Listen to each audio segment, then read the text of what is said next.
Doa mulai.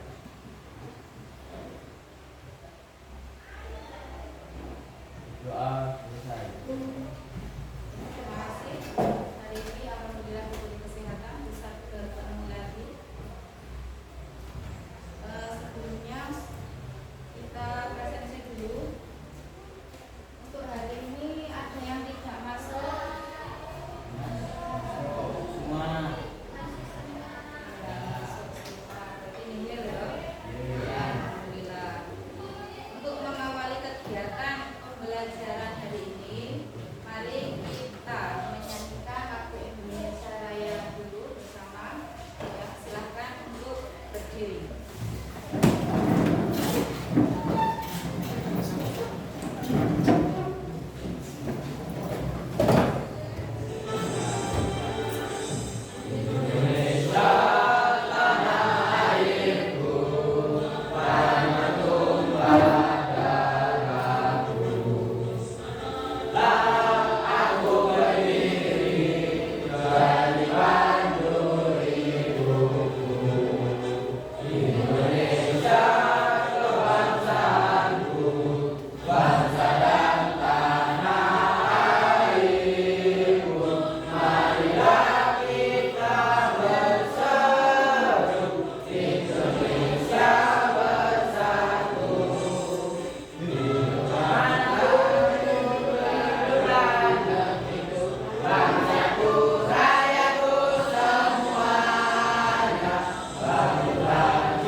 Silakan duduk kembali.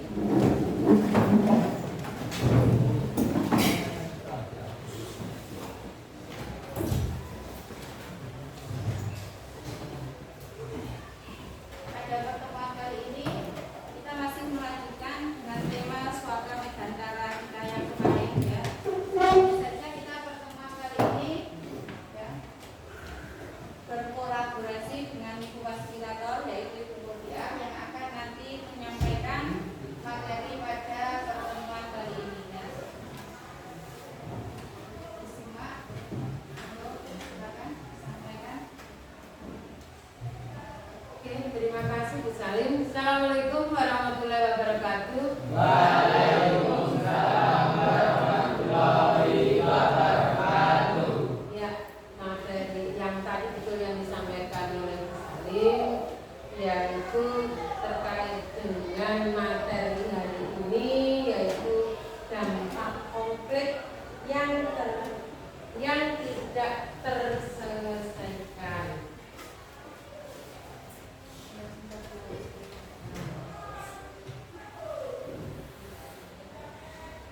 Jadi tujuan kita hari ini karena kita ini beragam Bhinneka Tunggal Ika. Saya jelaskan bahwa kalian ini berbeda macam-macam identitas sehingga menyebabkan konflik di sekolah.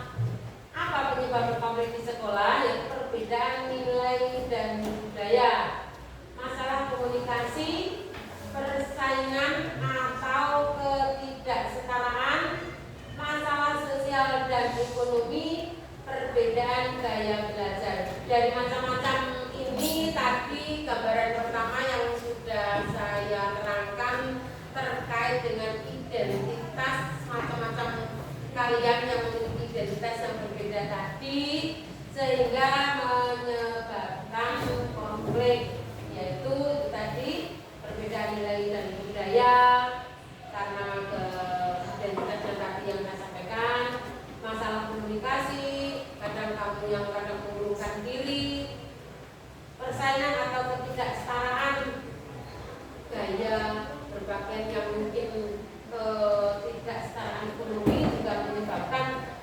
terjadinya persaingan. Terus perbedaan gaya belajar tadi, kalau dengan latar belakang yang mungkin tidak sesuai, tidak lengkap tadi juga mempengaruhi gaya belajar. Selanjutnya, dampak konflik yang tidak terselesaikan dengan adanya belajar karena sudah diawali dari berangkat dari rumah yang sudah tidak nyaman. Jadi tingkah polamu itu kan sudah dari rumah sudah tidak pas, maka di sekolah juga sama. Kami ini menghendaki kalau rapat kali ini dengan pakaian yang paling tidak ya sopan. Kadang-kadang kan juga bapak ibu mungkin penampilannya kan juga tidak mendukung untuk siswa yang normal ya. Lek bapak ibu bilang ibu rambutnya abang ngono kae anaknya ngomong kaya ngopo, prei padha ae lho. Iya. Itu menurunnya moral dan semangat siswa. Ketegangan dalam lingkungan sekolah. Kalau di rumah tadi sudah kondisi emosional tinggi, wis setiap orang itu sanggup dia sekolah juga nih berkelas tahu ngomong, budaya ya sudah dengan semangat yang berbeda juga. Sehingga di sekolah kamu juga tidak suasanamu juga sudah tidak nyaman. Terus yang terakhir mengganggu keharmonisan sosial di sekolah. Sebenarnya yang saya sampaikan tadi tujuannya kalian ini belajar sama, semuanya tujuannya sekolah sama, inginnya lulus, inginnya ijazah. Tapi karena masing-masing latar belakang itu berbeda-beda, sehingga mengganggu konsentrasi temannya yang sekolah. Saya yakin di kelas ini yang fokus ingin belajar dan betul-betul menikmati pembelajaran yang disampaikan Bapak Ibu guru mungkin tidak sampai 10 anak. Yang lainnya sudah tidak ada kepedulian untuk belajar, kadang-kadang ya berusir-usir, mengganggu temannya, sehingga menimbulkan mengganggu keharmonisan di sekolah. Strategi manajemen konflik di sekolah yaitu strateginya supaya tidak terjadi konflik, maka pendekatan komunikasi yang terbuka, mendengarkan dan dengan empati, menghindari asumsi dan prasangka. Ya sudah, kita tidak usah berprasangka yang tidak baik, semuanya yang penting tujuannya kita belajar baik. Pendekatan restoratif artinya memperbaiki hubungan dengan meningkatkan toleransi dan mempromosikan keadilan sosial. Yang ketiga, pendidikan emosi dan keterampilan sosial, mengajarkan keterampilan mengelola emosi dan kerjasama. Yang keempat, mediasi dan mediasi, memfasilitasi dialog antara pihak yang mengalami konflik. Misalnya kalau di sekolah itu mediasinya di mana? Yaitu antara wali kelas, yaitu sebagai media, sebagai pembantu atau mengatasi konflik, wali kelas terus diarahkan ke BK. Kalau sampai dipanggil orang tuanya, dipertemukan untuk bernegosiasi, kurang bisa menemui titik permasalahan, ya akhirnya sekolah mengalah, sehingga kalian diharapkan untuk tidak sekolah melanjutkan di SMP kita. Karena apa? Itulah yang perlu ditangani dalam kegiatan dalam mengambil strategi untuk mengatasi konflik yang ada di sekolah. Itu mungkin yang bisa kami sampaikan. Jadi saya yakin kalian ini walaupun berbagai ragam identitas dengan tujuan yang sama dalam belajar, tetapi berbagai macam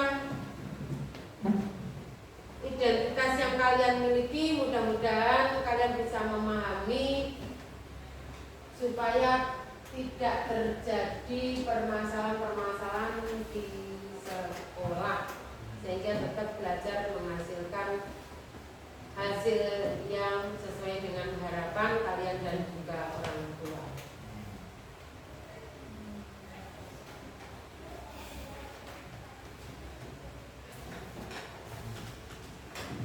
Terima kasih Bu. Jadi langkah-langkah menyelesaikan konflik kita ini jangankan masyarakat luas ya, kita yang satu kelas aja perbedaan pendapat itu pasti ada.